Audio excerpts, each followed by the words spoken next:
sobat, Assalamualaikum warahmatullahi wabarakatuh. Bagaimana kabar kalian? Semoga kalian sehat ya. Terima kasih sudah klik video ini. Mari bagikan pengetahuan Islam dengan cara like, share, and subscribe channel Kepun Islam. Semoga bermanfaat bagi kita semua. Kepun Islam yuk.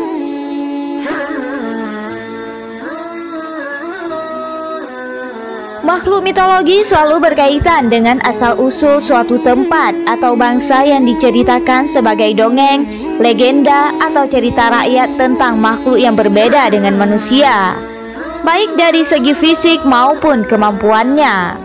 Kisah makhluk mitologi juga muncul di beberapa ajaran agama, salah satunya agama Islam.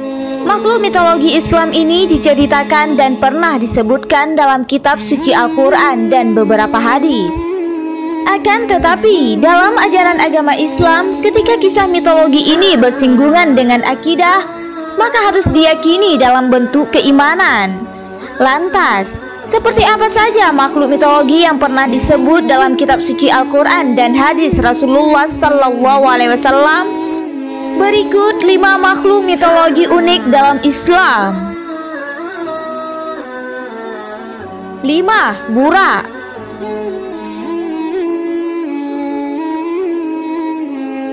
Burak yang berarti cahaya atau kilat adalah sesosok makhluk tunggangan ajaib yang membawa Nabi Muhammad SAW dari Masjidil Aqsa menuju Mi'raj ketika peristiwa Isra Mi'raj.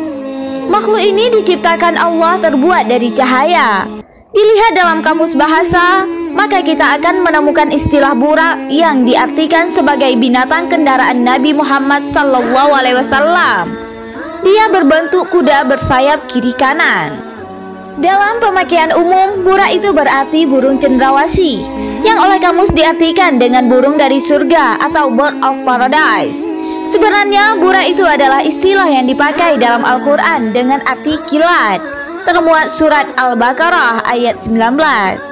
Atau seperti orang yang ditimpa hujan lebat dari langit yang disertai kegelapan, petir, dan kilat. Mereka menyumbat telinga dengan jari-jarinya, menghindari suara petir itu karena takut mati. Allah meliputi orang-orang yang kafir. 4. Dabbatul Ard.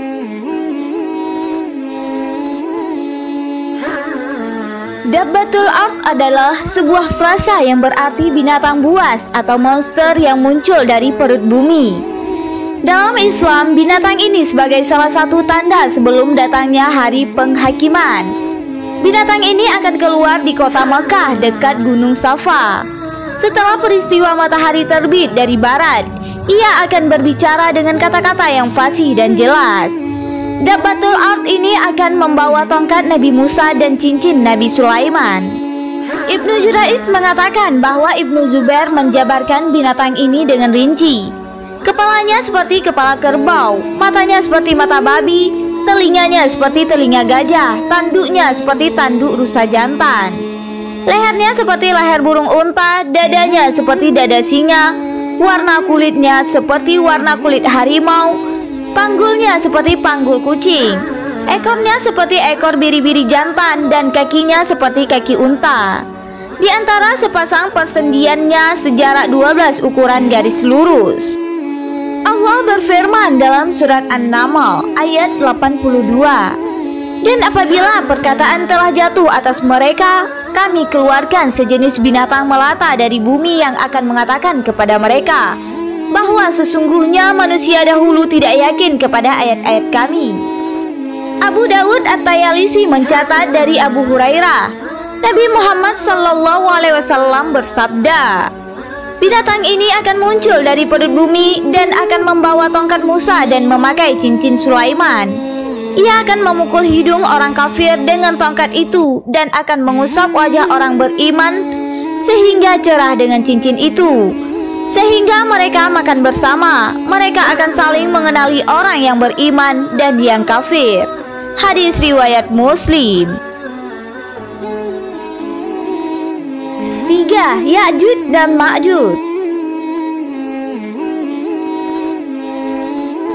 Ya'juj dan Ma'juj adalah sebutan kepada suatu bangsa yang muncul di akhir zaman, yang memiliki kekuatan sebagai perusak dan penghancur kehidupan di muka bumi.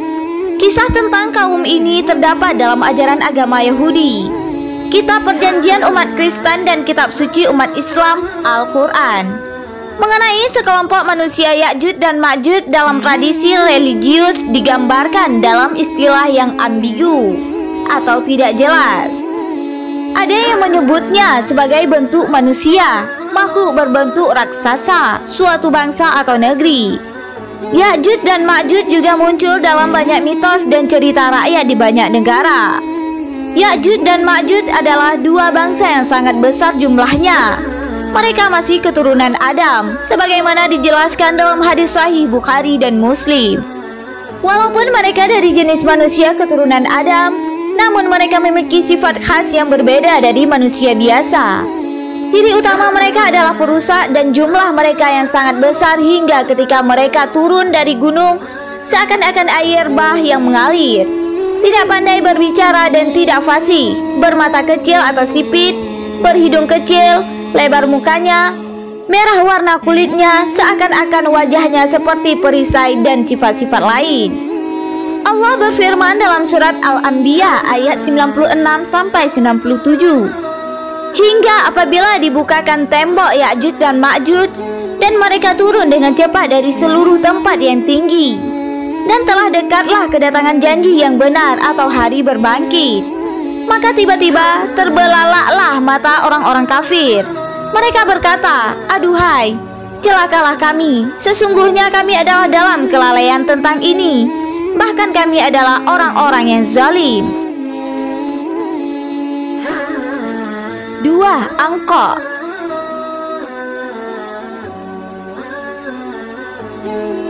Angkok adalah seekor burung besar misterius dalam mitologi Islam. Burung itu disebutkan namanya dalam buku karya Zakaria Al-Qazwini yang berjudul Ajaibul Makhlukat wa Gharaibul Mawjudat. Burung raksasa ini pernah dikisahkan oleh Al-Kisai bahwa burung tersebut pernah ada pada zaman Nabi Hanzalah dengan umatnya yang disebut Ashabur Ras. Ia berhasil membunuh burung ini dengan cara meminta doa kepada Tuhan untuk mematikan dan memutuskan keturunannya. Burung ini sering diidentikan dengan burung Simorgh dari Persia dan Phoenix dari Mesir kuno. Menurut manuskrip kuno berupa teks Arab kuno dari Timur Tengah, legenda burung kolosal ini dikisahkan memiliki tubuh sangatlah besar, sehingga sanggup membawa seekor gajah dengan cakarnya yang tajam. Sumber-sumber kuno ini menjelaskan bahwa burung angkok pernah dipercaya sebagai makhluk mulia yang diciptakan oleh Tuhan.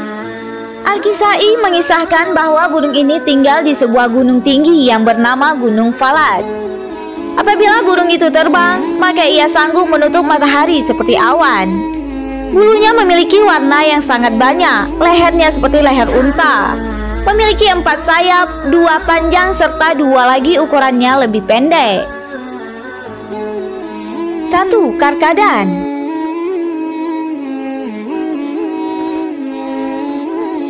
Binatang karkadan memiliki tubuh sebesar kuda, bahkan lebih.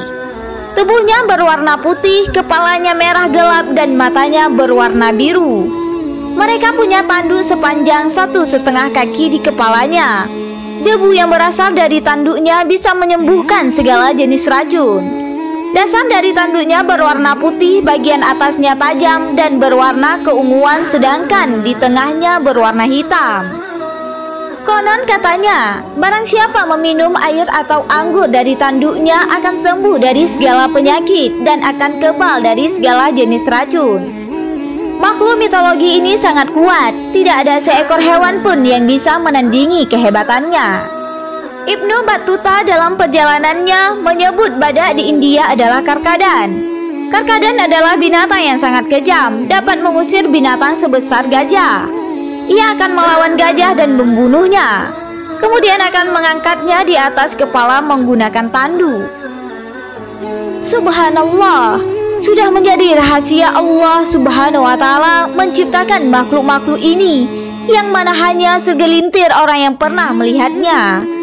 Tak hanya itu saja, masih banyak lagi rahasia Allah di dunia ini yang belum terkuak kepada kita semua. Wallahu a'lam bissawab.